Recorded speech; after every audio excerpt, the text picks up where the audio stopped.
నుంచి ఎన్ని ఓట్ల మెజార్టీతో గెలిచారు? 33వ వార్డు నుంచి పోటీ చేసిన నేను 350 మెజార్టీతో గెలవడం జరిగింది. భారతీయ జనతా పార్టీ బీజేపీ నుంచి 33వ వార్డులో పోటీ చేయడం జరిగింది. నన్ను ప్రజలు భారీ మెజార్టీతో గెలిపించేందుకు ఈ ప్రజలకు నా విజయాన్ని అంకితం చేస్తున్నా. ఈ విజయం నా విజయం కాదు, ప్రజా విజయం.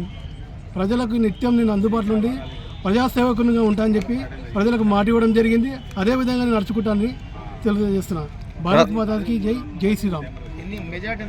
350 ఓట్ల మెజార్టీతో గెలవడం జరిగింది. అంటే ప్రధాన పార్టీలను ఓవైపు కాంగ్రెస్, రెండో వైపు బీఆర్ఎస్ పార్టీలు బలమైన అభ్యర్థులను బరిలో దించారు. అయినా కూడా మీకు ఓటర్లు మిమ్మల్ని ఆశీర్వదించారు. మరి మీ పైన బాధ్యత ఉందా ఎక్కువగా? ఏ రకమైన వార్డులో ఎలాంటి సమస్యలు గుర్తించిన కొన్ని రోడ్లు ఉన్నాయి. ముఖ్యమైన సమస్యలు అంటే ఎక్కువ ఏం లేవు. కాళ్ళ రోడ్లు, డ్రైనేజ్ సిస్టమ్ కదా ఒకటే ఉంది.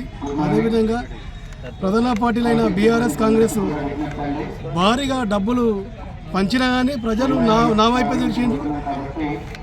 మంచి వ్యక్తికి ఓటు వేసి గెలిపేయాలని చెప్పి ప్రజలు ఎప్పటి నుంచో నిర్ణయించడం జరిగింది. ప్రజలకు అందరికీ నాకు పాదాభివందనాలు ప్రతి ఒక్కరికి.